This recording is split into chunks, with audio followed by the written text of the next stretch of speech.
بسم اللہ الرحمن الرحیم والذین یبیتون لربہم سجدا وقیاما صدق اللہ مولانا العظیم۔ آج ہم جس موضوع پر گفتگو کرنا چاہتے ہیں وہ موضوع ہمارا اولیاء سے محبت اور عقیدت کا رشتہ ہے۔ دعا کریں اللہ پاک اس عقیدت اور محبت کے رشتے کو قائم و دائم رکھے۔ آج ہم سب دربار غوثیت میں سلام عرض کرنے کے لیے اکٹھے ہوئے ہیں۔ اگر آپ ولی کے معنی پر غور کریں تو پتہ چلتا ہے کہ ولی کا معنی کیا ہے۔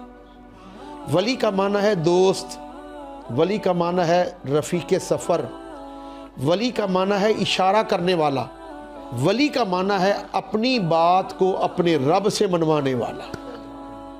عربی لغات کے اندر یہ ولی کے مختلف معنی آتے ہیں، لیکن جو اللہ والے ہوتے ہیں ان کا عالم یہ ہوتا ہے ان کی قبریں آج بھی زندہ ہیں اور قیامت تک زندہ رہیں گی۔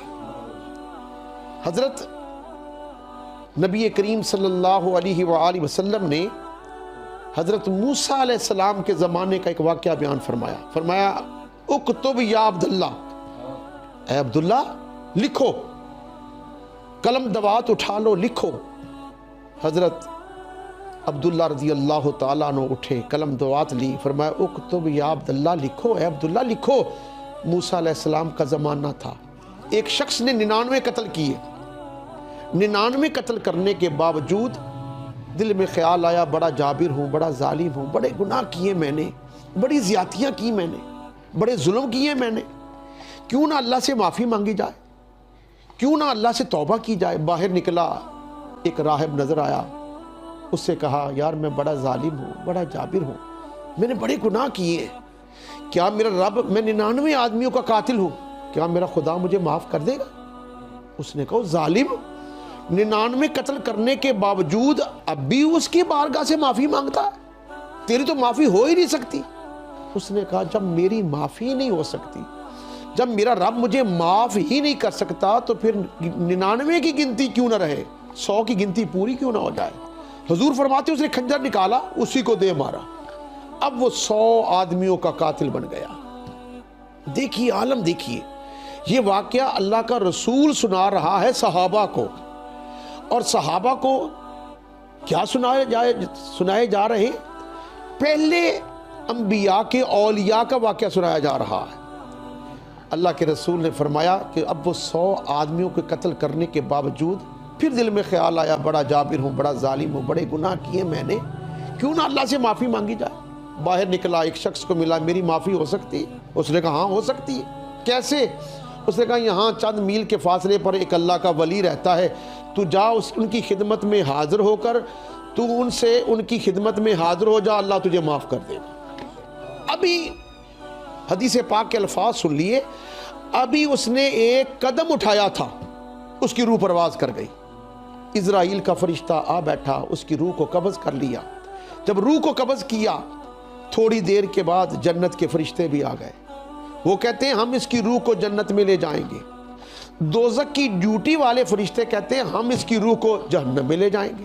جب دونوں فرشتوں کے درمیان جھگڑا پیدا ہوا تو یہ معاملہ اللہ کی بارگاہ میں پہنچا، تو خدائے ذوالجلال نے فرمایا جنت کے فرشتوں تم وہاں کیوں گئے؟ یا اللہ تو دلوں کے بھید جانتا ہے، دلوں کے راز جانتا ہے، وہ 100 آدمیوں کا قاتل ہے اس لیے جہنم کا حقدار۔ اے جنت کے فرشتوں تم وہاں کیوں گئے؟ یا اللہ تو دلوں کے راز جانتا ہے۔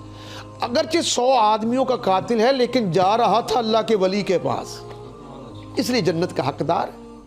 خدائے ذوالجلال نے فرمایا میں فیصلہ کرتا ہوں، جاؤ زمین کی پیمائش کرو، اگر یہ شخص میرے بندے کے قریب ہے، اللہ والے کے قریب ہے تو جنت کا حقدار ہے، اگر دور ہے تو جہنم کا حقدار۔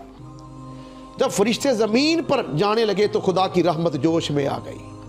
خدائے ذوالجلال نے زمین کو حکم دیا زمین اپنی تنابوں کو کھینچ لے، اپنے آپ کو سمیٹ لے، میں اس کے گناہوں کو دیکھوں یا اپنے یار کی یاری کو دیکھوں؟ میں تو یہ دیکھ رہا ہوں کہ کس کو یاد کر رہا تھا، جس نے ساری زندگی مجھے یاد کیا، آج اس نے اس کو یاد کیا، میں نے اس کے صدقے اس کو بھی معاف کر دیا۔ اب عالم یہ ہوا فرشتوں نے جب پیمائش کی تو وہ بندہ اللہ والے کے قریب تھا. فرمایا فرشتوں اب بتاؤ. عرض کیا باری تعالیٰ یہ تو اللہ والے کے قریب ہے. فرمایا جاؤ پھر جنت کا حقدار ہے. تو دوستو اگر گناہگار سیاکار بدکار جب اللہ والے کے پاس جاتا ہے یا ارادہ کر لیتا ہے تو پروردگار اس کو معاف فرما دیتا ہے. اللہ کی شان تو بہت بڑی ہے. یہ رشتے یہ ناطے ایسے ہیں.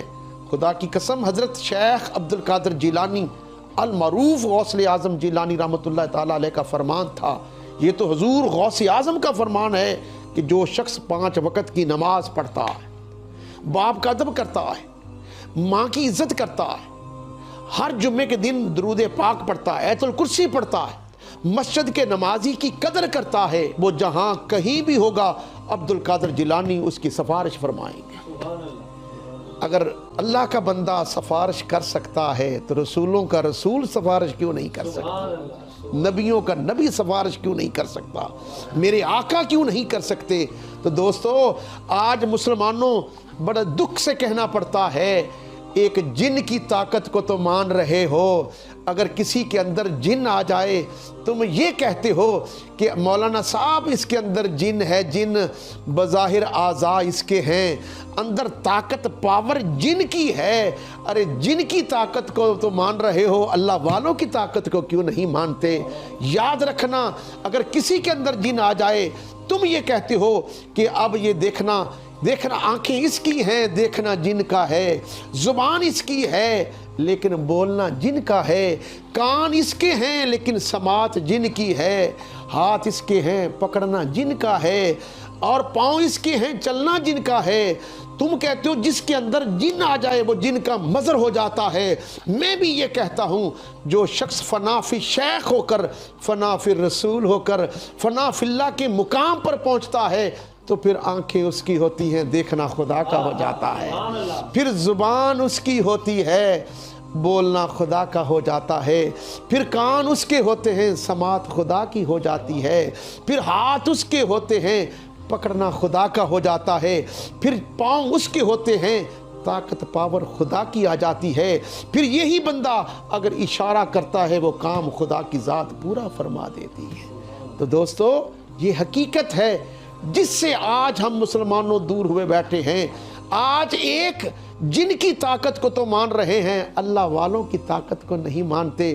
جو جن کا فیض جب دنیا میں تھے تب بھی جاری و ساری تھا, آج قبر میں ہیں تب بھی ان کا فیض جاری و ساری ہے. اللہ والوں کی خدمت میں جا کر, ان کی خدمت میں جا کر قدم بوسی کیا.